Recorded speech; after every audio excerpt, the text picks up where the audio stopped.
Hello again. Hello again. I'm back. I hope you can hear me this time. Had a little snafu there, as they call it. Hiya, folks. Old Man Grognard here for another wonderful hour or so, I guess, of me. First of all, I want to show you my new shirt. Oh, well, no, it's not a new shirt. I wore a different shirt. This is an old shirt, actually. Did this on Zazzle, I think. This is my artwork again. This is the kind of shirt I've had it for a long time, and you can. It's the kind of shirt I wear now if I'm working on something messy or something like that. And that's I call that Howlin' Smaug, the Blues Dragon, and that's an earlier portrait thing I did. Um, and I just hang on to it for old time's sake. It is very baggy. It's like I got this when that was 100 pounds ago. Let me put it that way. Hi, Matt. How you doing? How about that? 2 in 1 week. Ain't that something? And you guys are good. This is like talking to you. I like it. It's kind of part therapy for me, if you know what I mean. Anyway, first thing I want to talk about is the game Gangbusters BX Edition. I love this game. I loved it when it wasn't BX Edition. Just playing in the 1920s Prohibition is a lot of fun. And the second edition, there it is. This is the second edition. I like it. And also there is the supplement, The Hustler's Guide to Rock Junction. The core book, which is this, which is something like, what is it? Yeah, it's about 180 pages. And it is really expanded upon from the last iteration. Things have changed. No more alignment, which is no biggie. That's okay. Added some classes. There were 4 originally, and now they've added about 7 or 8. Here's what the inside looks like. Something like that. Okay? And here's another one. There you go. 2-column, standard stuff. I like this. I mean, I like the game. I love the game. I've had feedback on this that the layout is something to be desired, but that's being corrected. Okay. The publisher, Wizard Tower Games, right there. Wizard Tower Games. Yep. They're working. The publisher is working on getting the reprints out where he's fixed it and that kind of thing. And there are some people who didn't get their books, and that's kind of a combination of an accident and the post office. The post office part is they got lost in the mail. The other one was Don had a fire near his plant where he publishes. There was a fire next door, but it affected his too because he got some damage, and he had to go out to a private printer and take care of that. But he's getting these people their books, which is good. I'm kind of, full disclosure, I am kind of associated with Wizard Tower Games. I do some of their editing, things like that. But yeah, they're coming out, and it's a great game. You should really try it. It's good price. It's not on the website right now, the Wizard Tower website. The Rock Junction book is, but this one's coming because they had to take it off because it's like, well, we got to redo this book. Okay, fine. But there it is. Getting them out as soon as possible. Now, what are we talking about today? What are we talking about today? I'm just having a habit of turning on the camera, opening a mic, and just going. Hi, Dave. Wow. Haven't seen you in a while. Of course, I haven't been in Discord chat for a while. So I'm glad to see you here. That's good. That's good. Wizard Tower is a nice company. I like working for them. They got a few other things coming out. Um, they're doing an RPG on the show Peaky Blinders. That should be fun. There's a sci-fi game coming out. Other things like that, and a few other things I cannot talk about, so I won't. But let's see. I'm still looking for a face-to-face game. This week I don't have a game because the Monday game did not happen this Monday.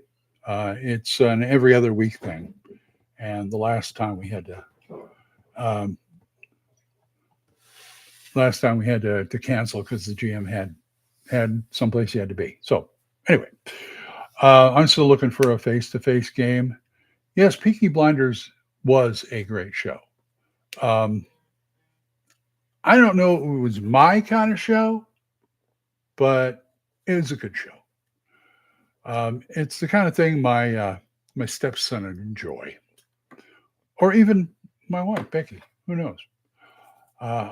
She watches a lot of drama stuff on there. Slugging with the drama, slugging with the drama. Yeah.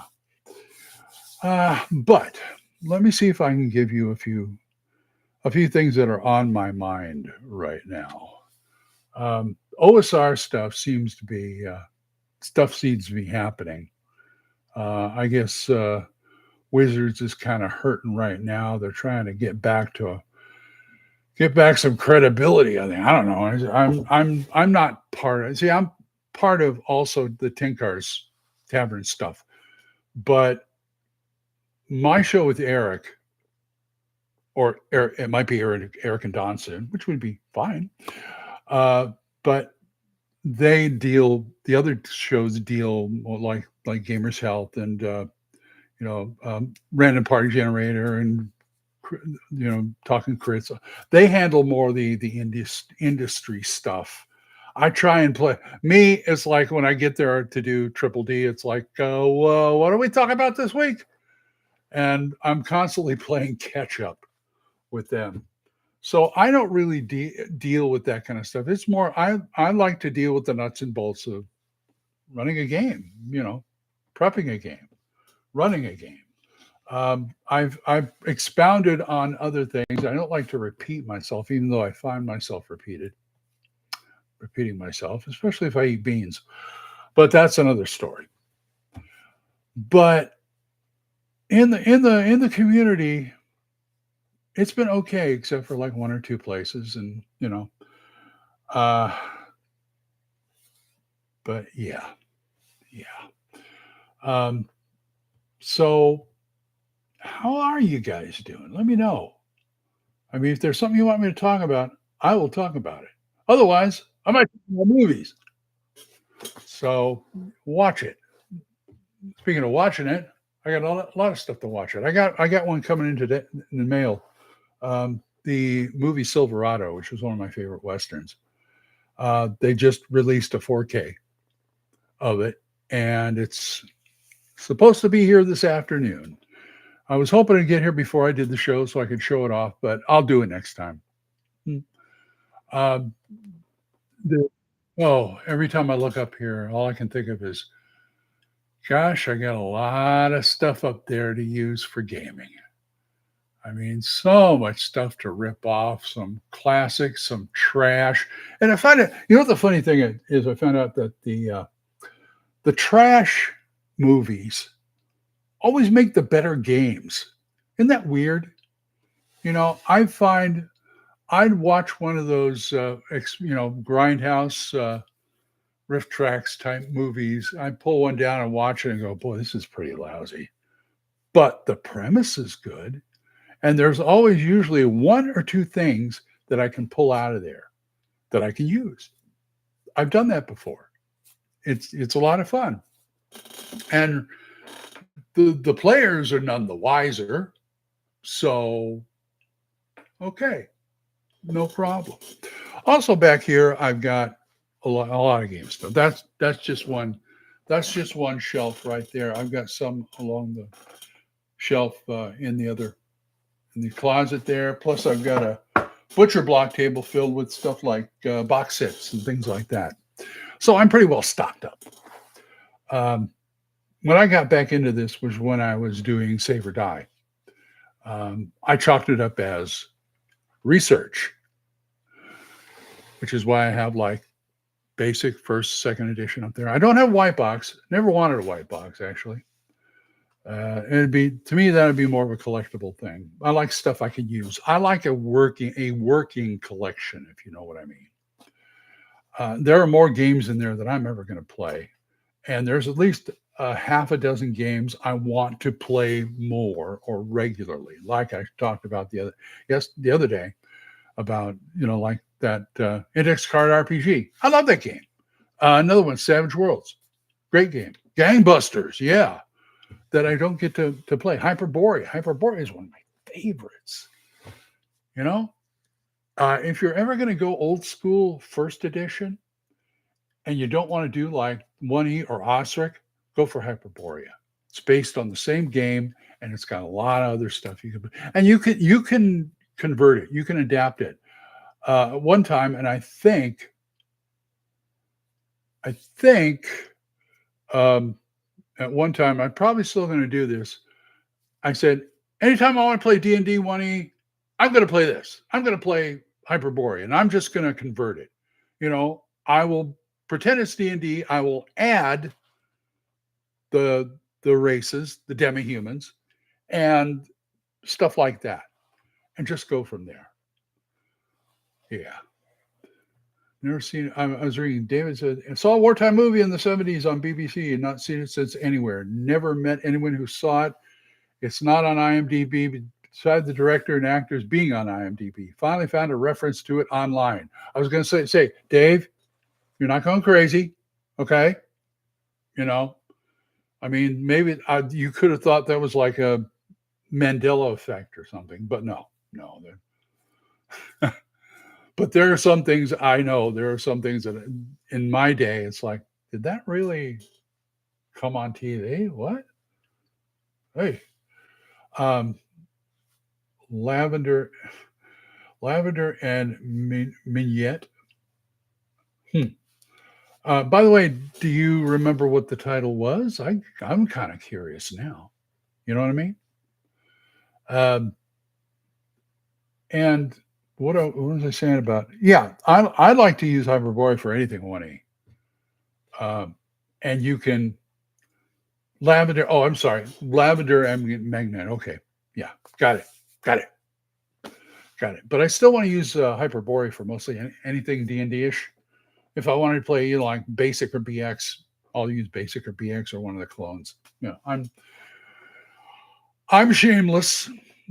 I'll use like BX or Old School Essentials or Labyrinth Lord, all of which I have on my shelf. If I want to do Gamma World, I do have a 4th edition Gamma World, but I usually end up using Mutant Future because it's based on BX.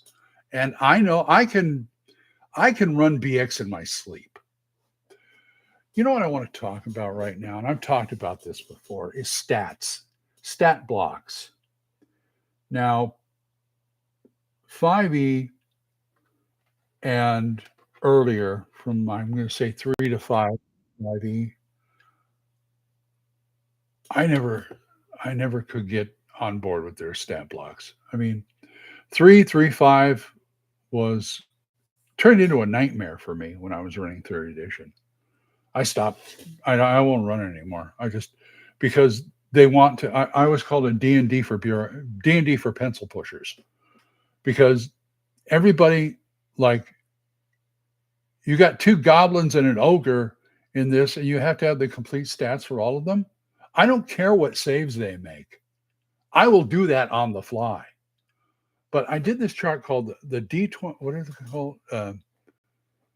The D20 gang sheet or something like that. But it had a column for like 3 to 5 NPC types, and they had all their stats like it was a player character. And I made that. Everybody loved it. I started using it and I stopped using it because I looked at it and I go, this is way too much info that I need to run this game. That's when I started going into the earlier stuff, the 2nd editions, the 1st editions. And finally, I looked at their stats and I go, okay. I know how to do this. I know how to do this. I just boil it down to one set of stats, maybe five stats. Um, AC, hit points, damage for ordinary things like goblins, things like that. Um, that's all you need for other NPCs that are higher up. I will just say stats and the other three. And when I do stats, what I do is I pick out, okay, what's the one or two most prominent stats of the six? And then I just write those down. Everything is a 10. You know, that's why I've talked about before. I've talked about benchmarks. Find the benchmark in your system. What's the average of a character in your system? And then vary from there. And that's what I do. I'll put like his strength is 16 and his dex or his constitution is 14. Everything else is 10. Okay. As far as saves go, I like to do what they did in basic D&D, where it says saves as a third level fighter or something like that. Because then, I can just, okay, here's the third level. Fine. I'll do that. Yes, I might have to look it up and stuff, but I can always have the, on my screen or in front of me or whatever. So that's the way I like to do it. Yeah. Yeah. Dave. Yeah. I've done it too. I've done it too. Absolutely. I don't know of a GM who hasn't. Improv is my meat and drink. I like having things set up. I mean, I do have to have things set up but if I have the information, makes improv piece of cake at the table. I've had sheets like 12 goblins. All right, here's the AC, here's the damage, here's the hit points. But I'll do stuff like maybe I can decide whatever they're carrying does a D6 in damage. And maybe give a couple of them a couple of pluses because they're carrying a better weapon or something like that. +1, +2, something like that. As far as hit points, it's all the same AC, but I'll just go 1, 2, 3, 4, 5, 6, 7, 8, 9, 10, 11, 12. This hit points. Sometimes I'll use the average. I'm not ashamed. This is how you kind of got to mix it up as a GM. If you got like a more prominent encounter with bigger monsters, so you have 12 goblins and, like I said, an ogre. Okay, the ogre, I'll do the same thing. Prominent stats, AC, hit points, damage. Now on, say, the gang of goblins or something like that, I may do, it does D6 or D6 +2. And I could like just asterisk the ones that have the different weapons. Like say all of them have short swords except these two guys, they got flails. And so, or something maybe a little bigger. I don't know. And then there's, like I might do bows. To me, damage is irrelevant. I mean, I could play in basic D&D back when everything did a D6 because I know how that works. Everything does a D6, but certain weapons got pluses on them. And that's what differentiates it. Because everybody's saying, well, why don't I just carry a dagger around? It does a D6. Boom, boom, boom. Well, yeah, but this bastard sword over here does a D6 +2. So there's that. Maxwell, hi Maxwell. He says, have you ever played D&D game of a Lovecraft mythos setting like the Dreamlands or Innsmouth? How did the GM capture the feel of a Lovecraft story? I have a long time ago. I've never run in D&D, but I do have some experience running Call of Cthulhu. I kind of got into the atmosphere a bit. I, dim the lights and stuff like that. And it really helped with the spooky atmosphere. I'd even have like on my my sound pad on my iPad here. I put some spooky sounds or, you know, things like that. But to me, I like Lovecraft. I like Call of Cthulhu, but to me, it was the atmosphere and the characters. And I'm not talking about just the, like the deep ones or the other monsters. I'm talking about like the head of the cult and these other people, like this bookstore owner you got to talk to, or, I usually play in period, which is the 20s. So they go to a speakeasy, whatever. I like games with character interaction. I'm not saying I'd have to have it all, but I like a mix of combat and character. To me, that's a complete story because, I'm a film buff and I like story. I like character. Um, and it just kind of blows me away. Death, how are you? I hope you're doing well. Yeah, Dave says we all like the whole tentacle stuff of Cthulhu, so we used more general horror creatures and cultists, etc. More. Donald, hello, sir. Nice to see you again. Um, I don't mind the tentacle stuff. In fact, some of the sanity stuff can come in handy. I actually had one gal who played a female reporter who went into the swamps or whatever where they're fighting it and lost enough sanity where she had a phobia. And what happened is they ran into like a field and a herd of cows, and something else happened over there. And I said, okay, now you're afraid of cows. And she was seeing delusions like somebody who shows up to come attack. She sees like a Holstein cow in a trench coat and a hat, with a gun or whatever. So, yeah, that's fun. Yeah, I like the stuff aside from the mythos too. Um, Hanging in there, Death says, 2 players canceled from my Saturday game, so feeling your lack of in-person play. Oh, yeah. That's going to be a kind of a theme, I guess, for a while. But yeah, the horror stuff is great for the atmosphere and the characters. Now, sanity is not exactly a stat I want to run with everything, but in Call of Cthulhu, it fits. Now, I've also liked other horror games like Chill, the old Chill, and Crypt World. I do have a copy of both.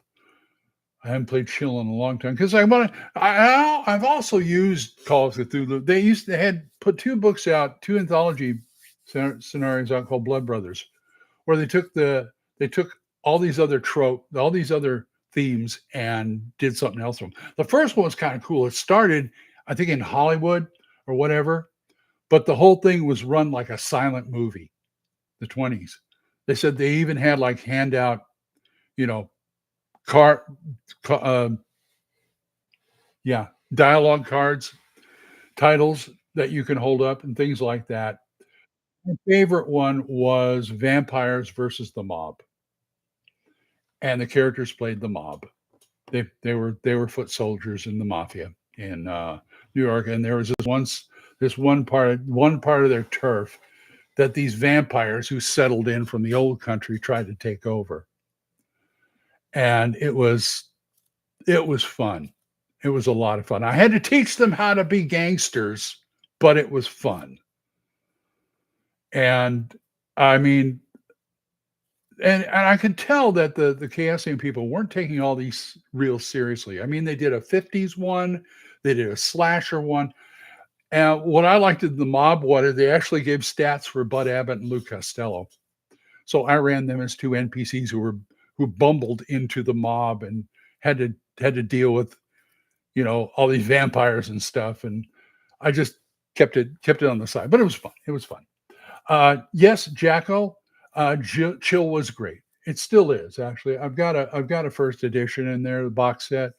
I had a second edition one time signed by the author. I don't know what happened to it, lost in a move or something.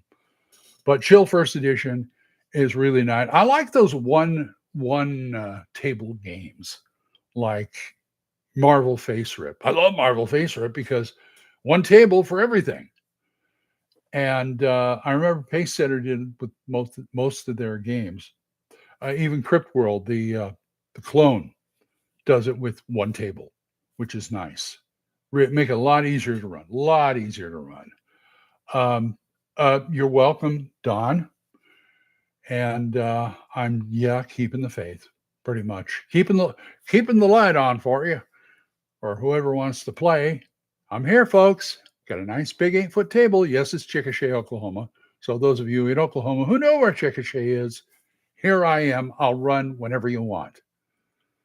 D&D, Gangbusters, other stuff, Savage Worlds, OSE, Hyperborea, even Ghostbusters.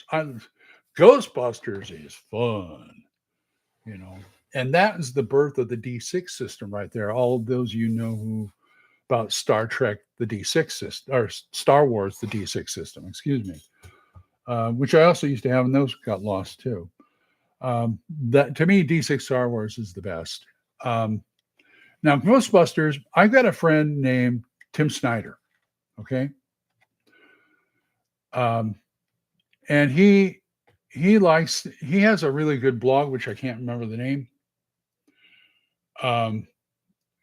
Can't remember the name of the log. I'm sorry, Tim, but just look him up on Google, Tim Snyder. He does have a blog that he puts he's put some real good supplement stuff for a certain game, like Crypt World.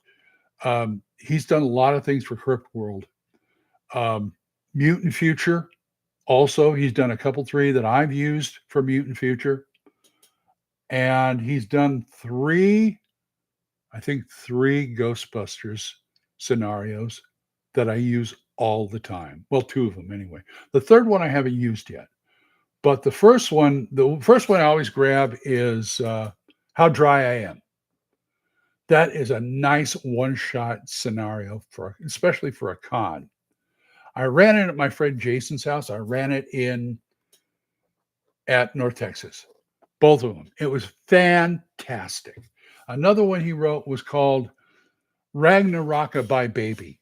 And that was kind of interesting. It's a lot of fun. It really is.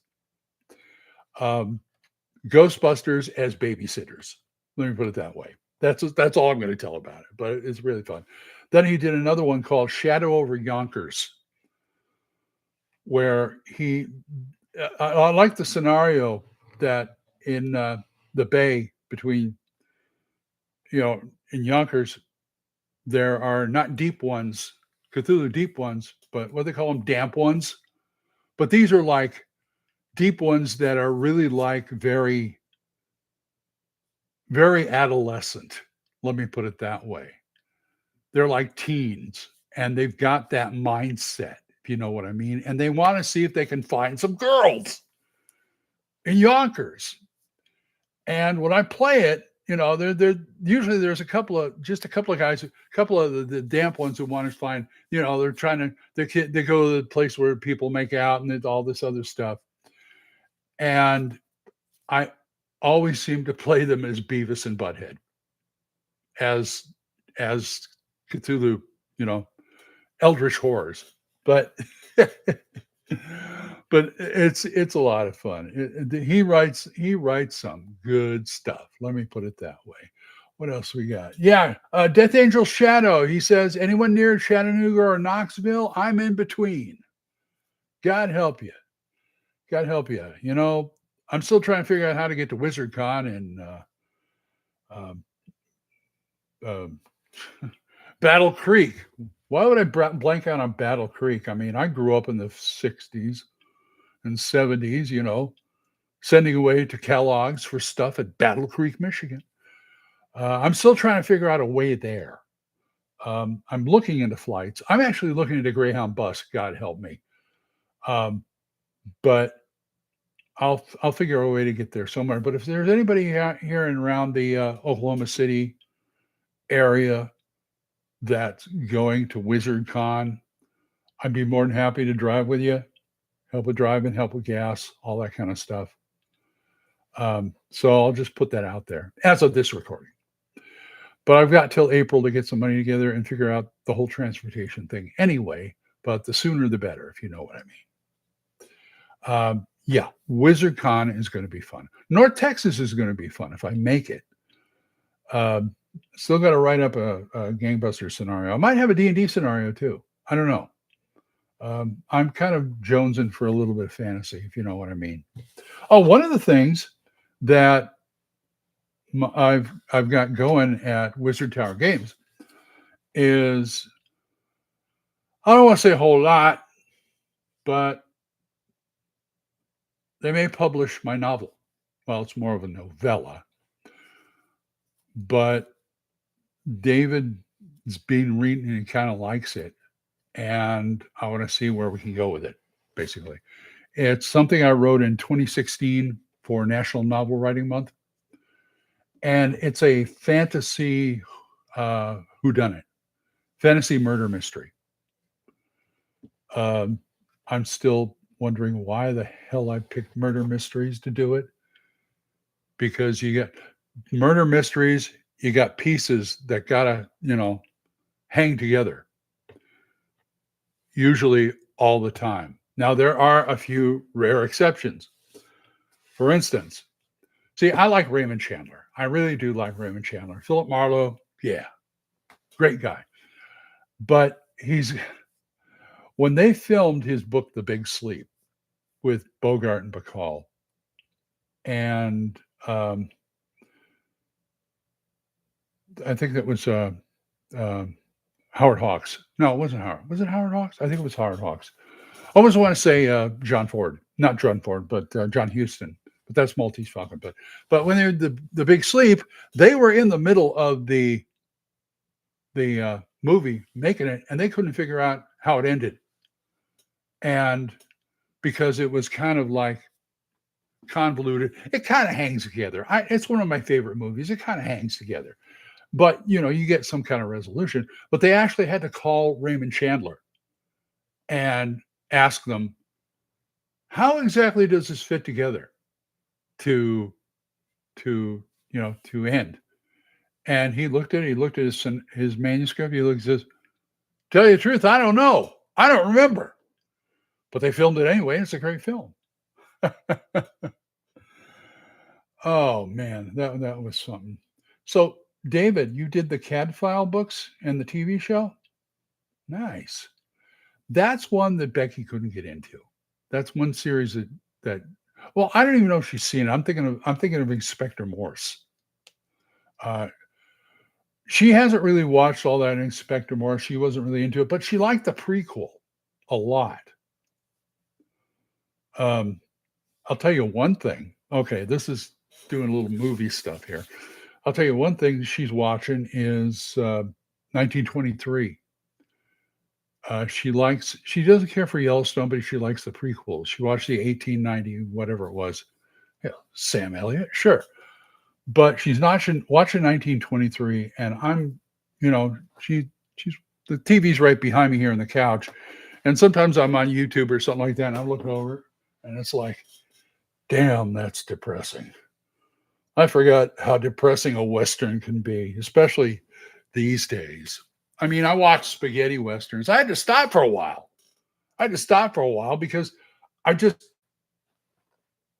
was like, okay, I'm a fan of Westerns, good old American Westerns. I love John Wayne stuff. I've got, Randolph Scott up there. I've got, that kind of thing. Odors, as they call them. But when I started watching spaghetti Westerns, they're a lot grittier, which I expected. And it's like, man, this is a lot more dangerous in the West than I thought it was. And I started getting depressed. And so I stopped watching them for a while. I'll watch one every once in a while now. But I was watching it over my shoulder. Oh my God, that is really something, I also got Tall Tales here. And I'm thinking I may run that at WizardCon. Tall Tales is Mark Hunt's Western RPG based on BX, and it works really good. It works really, really. So I found out that as far as aside from clones and things like that, anything based on either white box or BX, it's so flexible. It is so flexible. You know what I'm saying? And it just you can use them for any kind of. I mean, look, I'm going to recommend and probably look up Night Owl Workshop and their line of role playing games because they just took white box and ran with it. Everyone they've got one. These are probably old news to a lot of you, but they've got one that takes white box and makes a super scheme out of it. Believe it or not, um, a John Carter of Mars type of game, an Indiana Jones game, a Starship Troopers type game, and my favorite, Freebooters pirate game. And it works. It all holds. It all hangs together. It's great. I mean, I can see why OSE is so popular now. I feel, you know, OSE. I'm always like, R.I.P. Labyrinth Lord, but they outgunned you. But I'd still play Labyrinth. I got Advanced Labyrinth Lord over there. I'd still run it. I mean, if that's what I had. Uh, I remember going to New Mexico with all my four grandkids at the time, and we'd explore New Mexico. It was like we were a week at a ski lodge up there, and it was off season, so it was like, was it June, July, August? It's one summer season, and we spend the day going around town and looking at the forest and stuff like that. And at night, I ran Labyrinth Lord. I ran him through Isle of Dread with Labyrinth Lord, and I used Advanced Edition Companion too. Um, my grandson Gage talked me into it. I said, I was just going to use the basic. No, use the advanced stuff too. Why?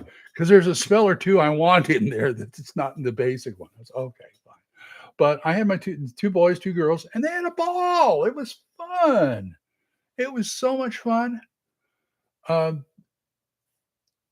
I don't. I know the history of role playing. I know the history of D&D, and it kind of blows my mind because they were so worried about IP back then. Gary was worried about IP that they would discourage people from using this for anything other than Dungeons and Dragons.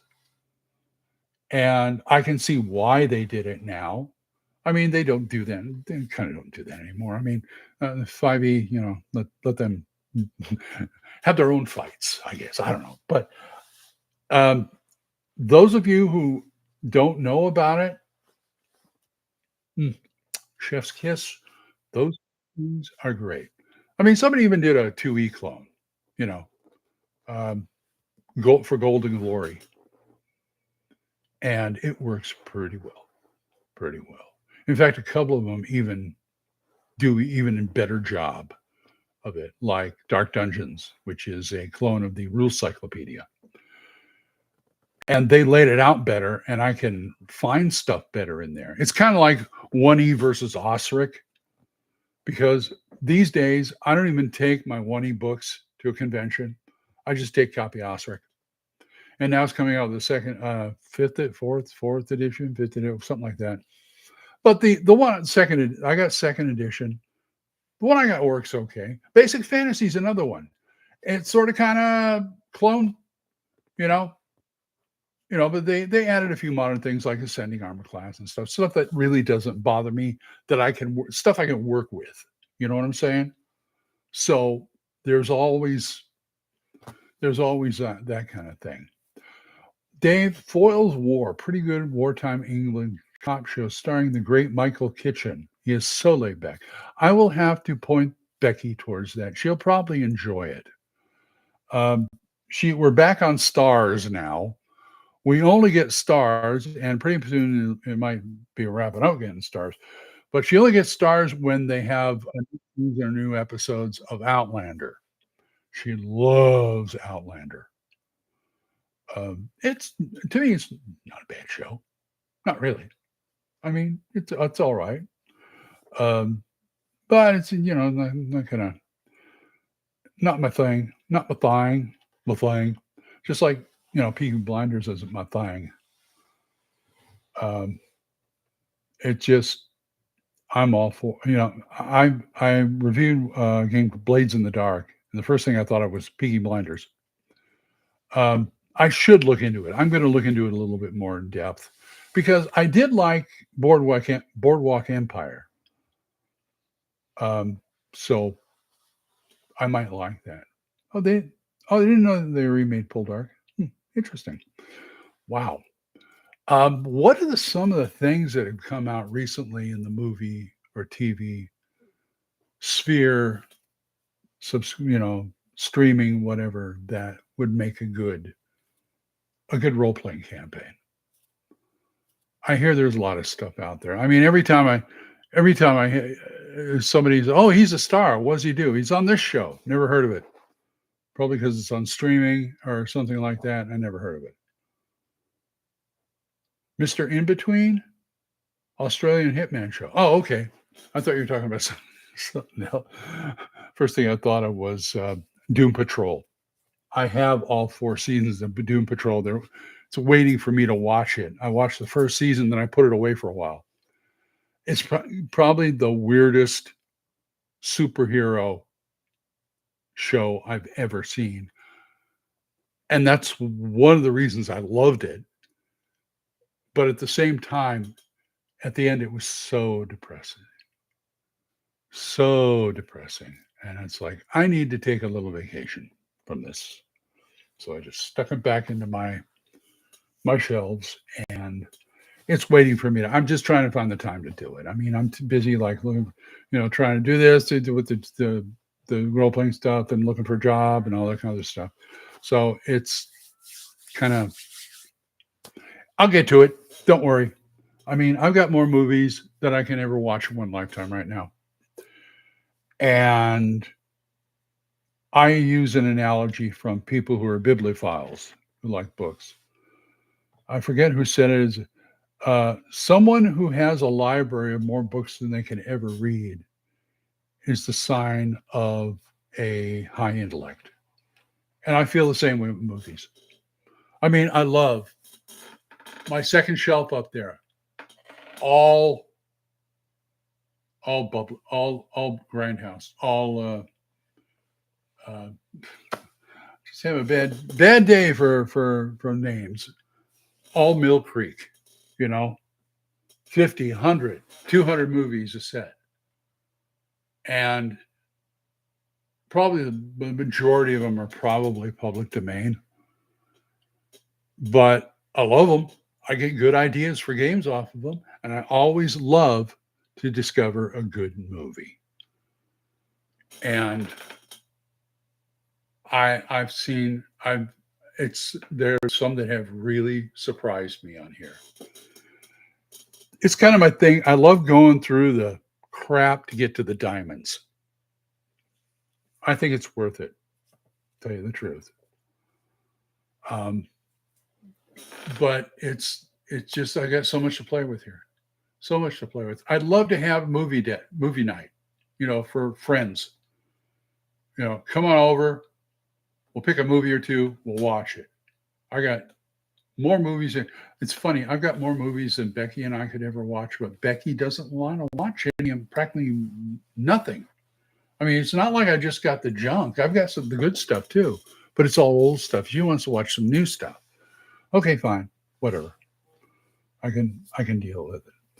Ragnarok, a German drama. Movie night was epic when I was a teenager. Aaron, you're probably right. And yeah, talk about dark. Wow. Yeah. Movie nights. God, I'd love to do I'd do a schedule. I'd love to. What I cannot do, this drives me crazy. I can do this in gaming. Okay. I can run a game for somebody who's never run something before and actually get them excited about it and interested in it, and what I call educate them a bit about it. I'll run a gangbusters game and I will say, go thou and do likewise, or come back and I'll run some more. And That's way that's the way, people get into the gaming. That's how we get younger people in the gaming. But the movie thing, for some reason, I can't find anybody who I'd love to sit down and say, check this movie out. It's really good. Or this one here. I kind of get the idea of, what they like, but those days are gone. Those days are gone. I mean, I had Becky's my third wife, and I've had three wives and a girlfriend. And I think half of them wasn't interested at all. I mean, but then again, I'm the guy who likes the stuff. I like collecting physical media for the extras, other than, among other things, all I love the makings of and the commentaries and all that kind of stuff. But it's been a long time since I sat somebody down and said, watch this. I've gotten some interesting reactions from people. I'd like to figure out what you like and maybe find something that's close to that. Or once in a while, I'll say, try this. Try this. It's really good. And I've had people who like, yeah, this is really good. The girlfriend I mentioned, she loved all that kind of stuff. She's a theater. She's an actor like me. So I appreciate I appreciate that kind of stuff. I remember I remember one time for a while after I broke up with my girlfriend, I had a roommate, Dan, and I would show him movies. He loved them. And he had a couple of the best reactions. We watched The Terror at one time, the old Roger Corman, Boris Karloff, Jack Nicholson movie. And he was totally confused about it until the end, where Nicholson corners Dick Miller and the old witch, and it's like, what's going on? And they explain the whole thing. They have an interaction that makes everything. And Dad's going, oh, why didn't I think of that? My God. I'm just sitting there laughing. Another time, I showed him Sunset Boulevard. Sunset Boulevard was one of my favorite films. And 3/4 of the way through the film, he stood up and said, where is this going? And I said, chill. It'll make sense. Just chill. And he watched the rest of it. He loved it. Absolutely loved it. Oh my God. You know what I'm saying? Yeah. Commentaries why I get DVDs. So they're on The Relentless. Favorite all the Carpenter movies and Return of the Living Dead too. I'll tell you, there's some commentaries that people kind of, not politically correct or anything like that. But one of my favorite commentaries is John Carpenter and Kurt Russell on Big Trouble in Little China. I don't care what they say. That's a good commentary. I mean, they BS through it a lot of stuff. One of the best commentaries I saw was for the Buddy Holly story, where it was Gary Busey and the director talking about it. Learned some really good, really interesting things about that. What else? Oh, all kinds of other stuff. Like I said, I want to educate people. I mean, I'm not trying to be pompous or anything. I just want them, give you a good time. Okay. Yeah. It's funny. I mean, John Carpenter, most of the stuff I don't care for. I don't like The Thing. I mean, it's all right, but it's not my favorite. I like the original, The Thing from Another World. Very Howard Hawks. And it's a good story. But believe it or not, my two favorite John Carpenter movies, Big Trouble in Little China and Memoirs of an Invisible Man. Yes, it has Chevy Chase in there, but that's okay. I like it. It's fun. And it's got Daryl Hannah in it. You know what I'm saying? And I love stuff. And a lot of people, this is what I don't understand. My grandsons got this way. I mean, I used to play them movies, whatever it was, all the time.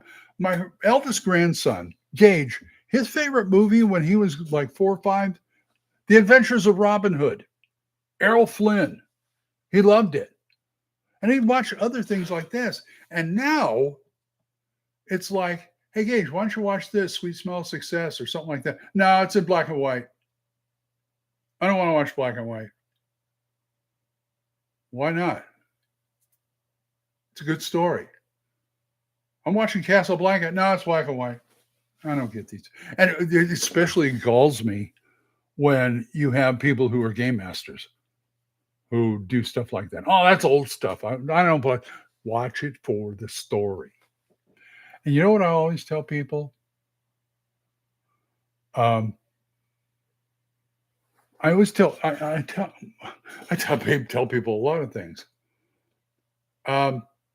As far as horror, let's go to horror for a minute. As far as horror movies go, my taste in horror movies is classics, especially Universal, Hammer, all those kind of films.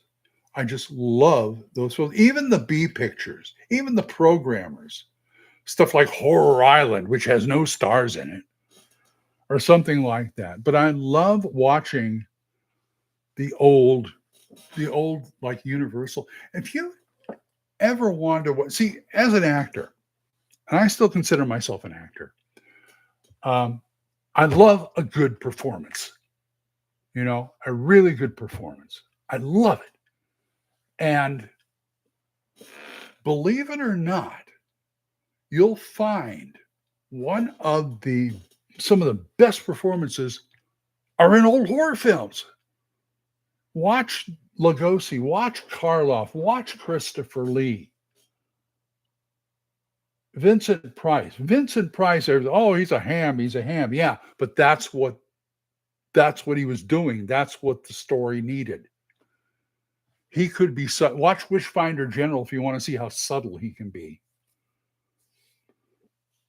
And it's just they're great actors. They are great actors. I mean, Karloff had been on stage before, he puts in some great work. I even like Lon Chaney Jr. because I get him. Now, if you want to talk about somebody with a limited palate, Lon Chaney Jr. But that's okay because he always plays to his strengths. He always, the tortured hero like that. I'll tell you, nobody does it better. Watch The Wolfman. Watch the other Universal Monster Mash movies. Watch the frickin' Inner Sanctum movies he made. I mean, he may have a limited range, but boy, does he know that range. He can play it and he's done other, like he played Lenny and Mice at Men. I played Lenny and Mice at Men, but he was like the definitive at the time. He can do stuff other than horror. That's what I'm saying. And if you've never, ever seen this film, one of those, old 60s independent films, go watch Spider Baby. Jack Hill's Spider Baby. It's out now on Blu-ray. Watch that. Watch his performance in it. Yes, it's kind of a tongue-in-cheek cannibal type movie, weird family movie, probably one of the first ones. And he's in it, and yes, he'll be. But a lot of them are going over the top in there. But watch what he's doing. He really tugs at the heartstrings at one point. And he did a hell of a job. Don, I just saw Clown Atlas. I am not familiar with that movie at all. I'm not. I've got to say that I have a hard. I don't really keep up with the modern movies like I used to. Every once in a while, something will come out. Oh, I got to go see that, or oh, I got to do that. But I, I'm not familiar with it. Maybe I should. Now you got me. I'll go to Wikipedia, look it up, and maybe I can find it streaming somewhere. I'll give it. I'll try and give it a look when I can. Okay. Um, Fortunately, my wife, I mean, she doesn't get into all this, but there are a few movies that we can watch together that she enjoys. I think the last one we watched was The Quiet Man. Great John Wayne movie, great John Ford movie. And we really liked that one. Um, I actually sat down with Derek, my older stepson, one day. He was over, and we sat down and watched Shutter Island, which I consider one of Scorsese's best. And we actually enjoyed it. I mean, I put it on. Oh yeah, I'll watch it with you. He usually watches other stuff that has like car crashes and things like that. I remember when we first got Netflix, back when Netflix was still, sign up, we'll send you DVDs, that kind of thing. I wasn't really interested in it because I was collecting. But Becky would say, I never get to watch any movies from Netflix. I said, why? He says, because, and Derek was living with us at the time. Every time we sent one out and sent one back, it was always, he was going through, it was The Sopranos. He went through the entire series on Netflix with that. And we never got to use it because he was always trying to get, the episodes of The Sopranos to watch. So that shows you how old I am too. I can pull out a few other things that'll show you I'm even older. So watch it. Yeah, movies, and to me, movies as inspiration for gaming. There it is. I always got bothered by people who like the Appendix N guys. Okay, fine. Gary was a reader. Dave was a reader. They're all, I was not much of a fiction reader. I would read nonfiction. I read film books, things like that, or bios or something like that. But, these guys, I can understand what Gary was trying to do. Gary and Dave were doing. They're trying to basically emulate pulp fantasy. Howard, Lovecraft, Derleth, those kind of people. Smith. So I get it. I think Hyperborea comes the closest. But then everybody pushed in the direction of Tolkien. None of which I read. But I did know fantasy. I knew fantasy movies. That's what I did. I think I read one Conan story. But I do have the first 25 issues of the Marvel Comics Conan the Barbarian. And I like those. Those are nice. Those are a lot of fun. The first time, Death Angel, the first time you're reading Dragonlance? I'd love to get your opinion on that because I've always been down on Dragonlance. Mainly because they put the books out and then they put a module based on the book that wouldn't work because everything was a railroad. So, yeah, you couldn't kill the main characters because they're in the book. I mean, a lot of people feel that way about Forgotten Realms. It never bothered me because I didn't have the main movers and shakers around all that much. So, yeah, that'd be interesting to see. I've got one up here that I don't know if I'd ever going to show, but I had to get it because it was unique. It's a Roger Corman film called The Intruder. It's a black and white Roger Corman film he did in the early mid 60s. And it's all about racism in the old South, integration, things like that. and the guy who comes into town to rabble rouse everybody in the southern town to go against them. And it's William Shatner. And I was like, wow. I mean, I thought it was a good story too, but I'm just like, wow. And they actually went down south to film this, and that's pretty ballsy, I think. But I got that because I wanted to see Shatner in, something of a villainous role. And I tell you, he Shatners it. He really does. And other things, there are other like subplots, like him having an affair with this other guy's wife and all this other stuff. But yeah, that's Roger Corman says that's the only film that he ever lost money on because he felt like he should do it.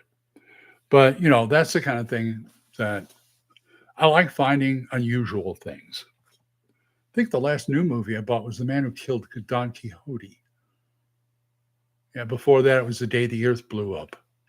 So, yeah. But yeah, The Intruder, very interesting film. Anyway, okay, guys, it's I'm over the hour mark, and I'm gonna go see what kind of things I can take care of here. The Gangbusters stuff will be coming out soon. I've gotten word that the printer, he just waiting on the printer to get it.